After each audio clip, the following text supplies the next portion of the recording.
Aloha, it's Dave Lawrence. Today we welcome a musician and surfer who's been fortunate enough to travel the world surfing and getting to play his music live. His latest effort is a re-recording of his first album from 2004, now titled Revisited, and he's added a Hawaii flavor to it. He is also a friend to Hawaii's own Jack Johnson. He's lived in the islands and has recorded with artists including G. Love and Ben Harper. It is a pleasure to welcome Donovan Frankenreiter. Aloha, Donovan. Aloha, how's it going? A big mahalo, man, and it's going good. Thank you for asking. How's things for you? Oh, all good. Thank you for having me on the show, man. It's my great pleasure, and exciting stuff when I saw what's happening here with your record. And just for the sake of folks who are tuning in and hearing this, if you could just take a moment and take me back to your earliest Hawaii experiences.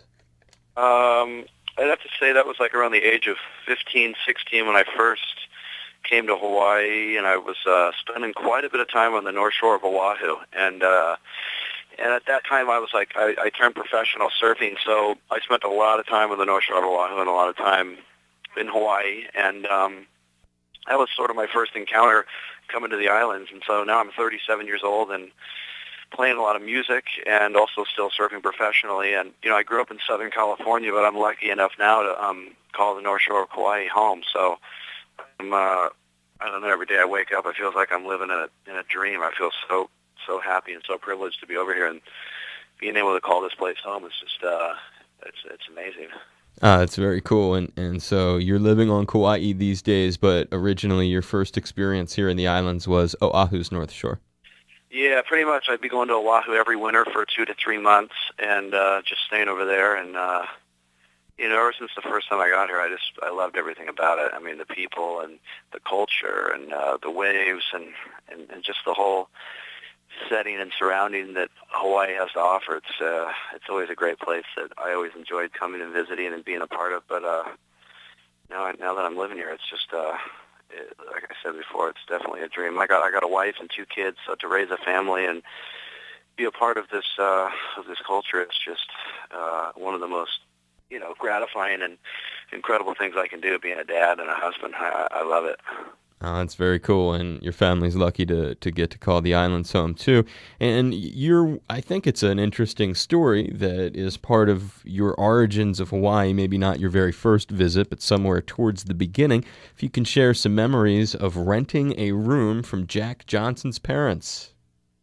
Yeah, well, back in the day, Jack's mom, I think, was a realtor, or she rented out places or whatnot. But, you know, there was a huge group of kids that all hung out together. There was a younger generation of kids, you know, when I was first coming to the North Shore, and we all literally just, all we wanted to do was surf all day. And when we got out of the water, we played guitar and jammed. And that's how I met Jack, staying in that back house. And everybody knew the Johnsons, you know, they knew of their house there, and everybody just had so much respect for all of them, and so I was so stoked just to be staying there, and then I met Jack, and you know, we've been friends ever since, and I've just known him, and you know, just being around, and at that time, it was just a really good time. We were just surfing all day, playing music all night. Me and him were starting to play guitar at the first time at that time, and so that's kind of how it all really started musically, with all my friends and surfing, and one thing led to another from that moment on. And,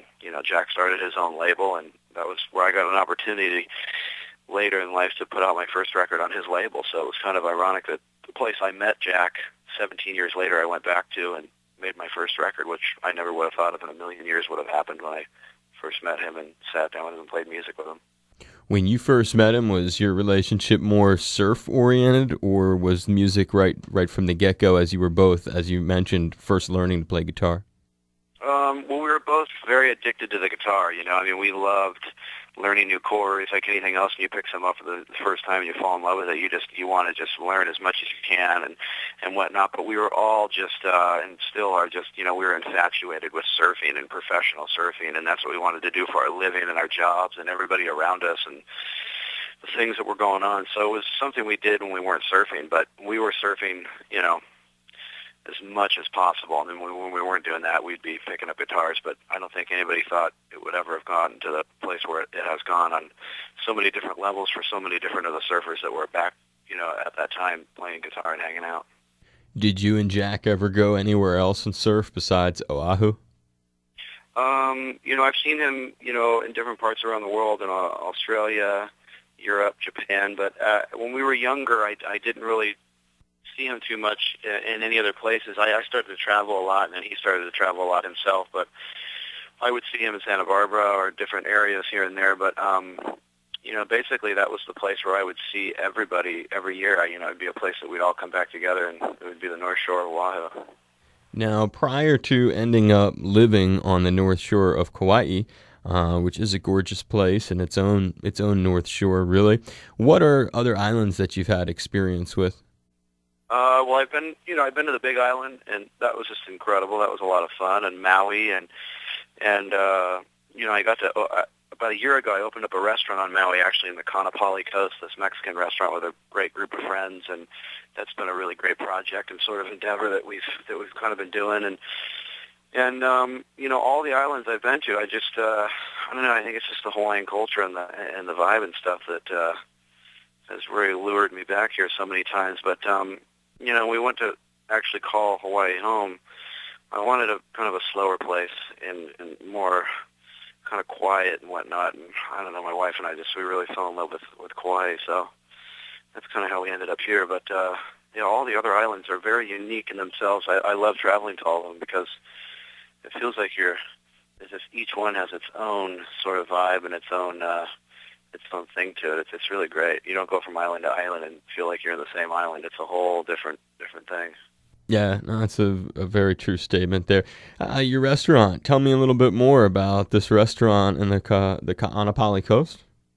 Yeah, it's over in Maui, and it's a really neat Mexican restaurant, and upstairs is a 2-level restaurant. Upstairs is called Tijuana's, and downstairs is actually called Donovan Frankenreiter's Margarita House. And it was really fun for me because over the last 15 years, 20 years, I've been collecting guitars and amps and surfboards and things, record players and 8-tracks and recording gear. And so when we went to do the downstairs place, they said, hey, anything you want to bring in to decorate it. So I was able to bring a couple of containers of all that stuff, and literally every piece of the wall and ceiling is covered in all that memorabilia and stuff that I've collected over the years and played with and rode and had fun with riding different surfboards. And so it's kind of a neat place to go and actually see all the memorabilia hanging up all over the place. And it's got hundreds of margaritas downstairs, and then upstairs is just amazing sit-down Mexican food and beautiful surrounding and setting right on the golf course there. And your co-owner, give it a little plug precisely where it's at over there. It's right there on the Kaanapali Coast. If you're driving down the coast and you go to turn into what I guess is, I don't know the street name, but it's where all the hotels are, like Hotel Row, right by Whalers Village and that whole kind of scene right there before you get to Honolulu. But it's a neat place to hang and get golfing, get some good waves and some good Mexican grinds. No, it's nice to hear that. That I had no idea that you had a restaurant in the islands. That's extremely cool. And why Maui and not over there on Kauai? I was approached by these guys to join, them and be a part owner, part investor in this thing. And that was the one place where they had that piece of property kind of came up to make that into a restaurant. And so that was just kind of how it all came together. It wasn't like we were looking for a spot. I think those guys were over there on vacation, and they went by that, and it was vacant. And it's a really amazing kind of standalone building, and it's a real beautiful location and stuff. So they that's where they wanted to start it off in Maui. So, I mean, hopefully that one does good enough to where we could venture off and do one on each island. It would be great, because I really enjoy going over there. I try to get over there once a month and play, for 3 nights in a row music, and it's a really neat place to kind of hang and play music and get into the groove over there. It's nice. No, it's a great way to have a connection to another island, and certainly a good excuse to go to Maui. Yeah, right. I was thinking about the record and the first song. I've been taking a look at this video for Heading Home, the water-themed video from the new record, which has a unique family connection. You're a video artist. Yeah, well, it's the title, the album cover itself, like that fish. It was kind of ironic, but my son goes to school. He's got these art classes, and he came home and he painted that fish. And I was so blown away by it. I said, I want to make that my album cover. And he's like, oh, really? You know, he's 7 years old. And one thing led to another. So this company that I write for, Sanook, took that fish and actually made it into a music video. And that's kind of the video that goes along with the revisited record. And it's kind of neat. You know, I don't know, I'm really proud of my kids. And it was really fun to involve them and make Hendrix, my oldest son, who's 7, you know, a part of the making of this record. And, you know, he did all the artwork, and it's seen this fish kind of take its own sort of identity, and now it's in the video, and it's a really neat thing. All the tour T-shirts that go along with the record and the posters and stuff are all that fish, and it's kind of a neat thing. I enjoyed doing that with him. And both, the other son is Ozzy, right? Yeah, Hendrix and Ozzy. Ozzy's 3 and Hendrix is 7, so a couple little crazy kids that love surfing, playing music, and running around and just being kids. It's great. My kind of names for kids. Got to hand it to you. Well, it was, you know, my wife loved the name Hendrix for a first name, and, you know, they weren't necessarily per se named after you know, everybody goes, gosh, did you really name your son after Ozzy Osbourne and Jimi Hendrix? And I say, no, you know, we just loved the name Ozzy. It was like a strong name for a first name. I didn't want like a real simple, easy name, you know, in the front of Frankenreiter. That last name is so long and so, I don't know, kind of crazy and weird that I needed something to kind of go along with it. And, you know, I obviously have been a fan of Jimi Hendrix for years, but it wasn't like the kids were named directly after these musicians. Ironically, years later, after my kids I told my wife, I said, it's so weird, our 2 boys have, like, you know, musicians' names, and then myself, Donovan. I always get people coming to me going, hey, were you named after Donovan Leitch? They all think that, like, the mellow yellow guy from the 60s. I'm like, that's so weird that we all have kind of similar musical, not similar, but just musical names of artists, I guess, that were around in the past. Absolutely. Well, I mean, you could do I'm just thinking out loud, if you had 2 more kids, you could do like a Mitch and a Noel and round out the experience, or you could go the other way and do like a Geezer and Tony and head towards Sabbath. Yeah, it could get crazy. I don't know what's going to happen. A few artists get to play Abbey Road Studios. Describe what led to it.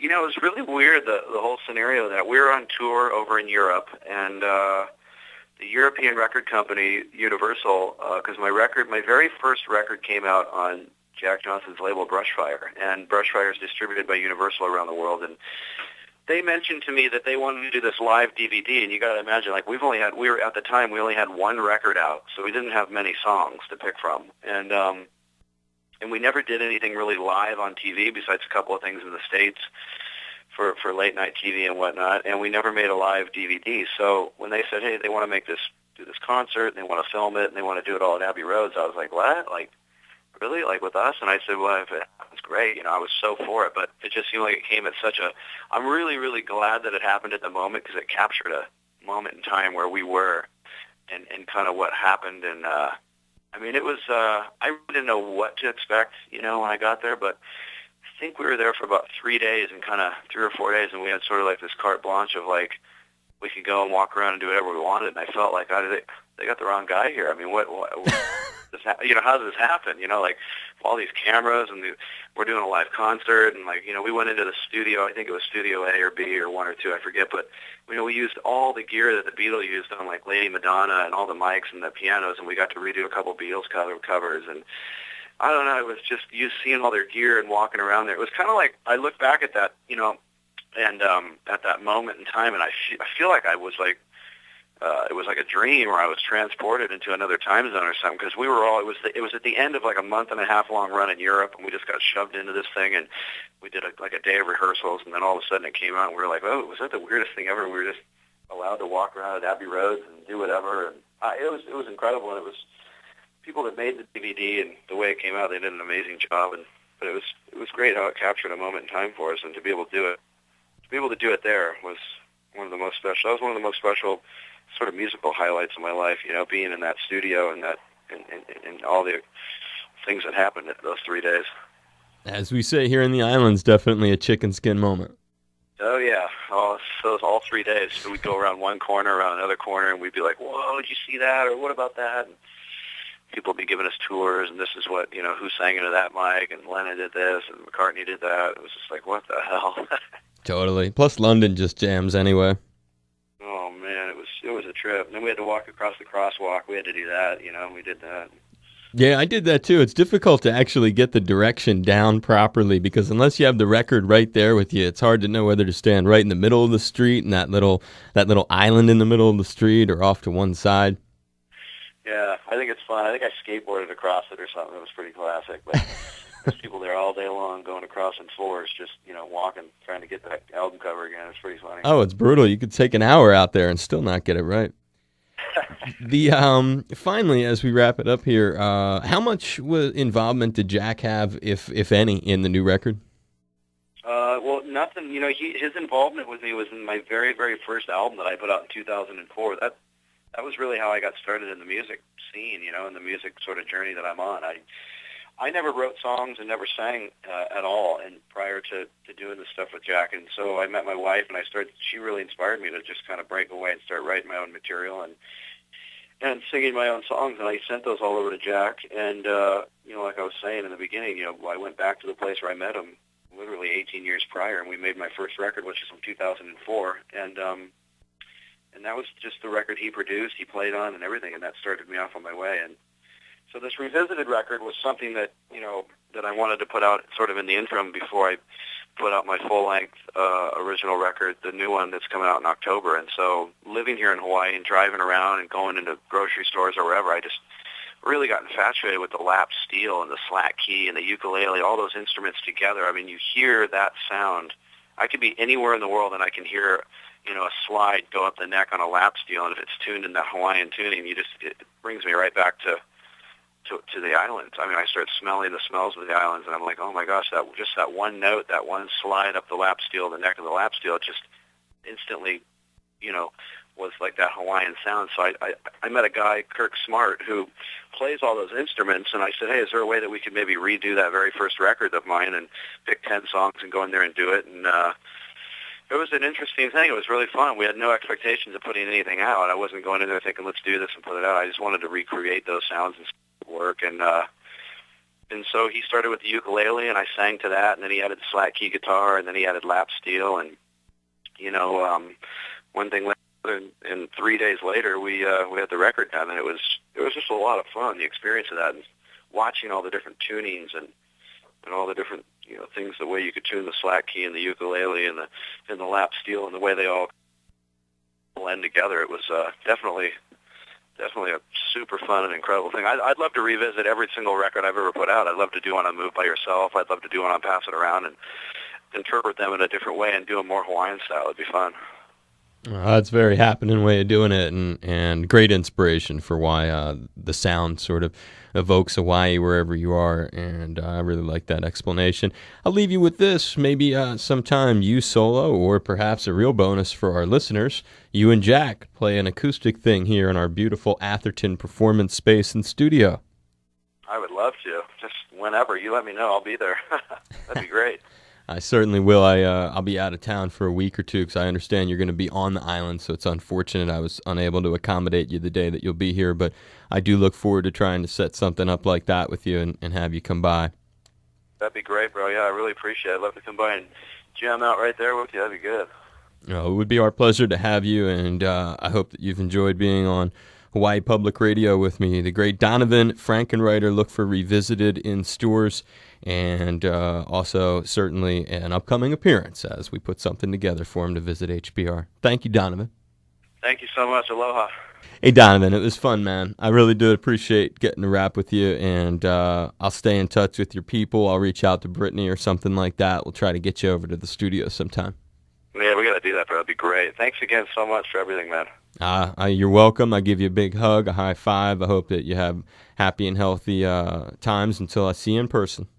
Okay, bro. Take care, man. And thanks again. Aloha. Big aloha, Donovan. Be safe, brother. All right, bro. Thanks, man. Bye-bye. Aloha. It's Donovan Frankenreiter, and this is the only show that matters. You're tuned to my good friend Dave Lawrence.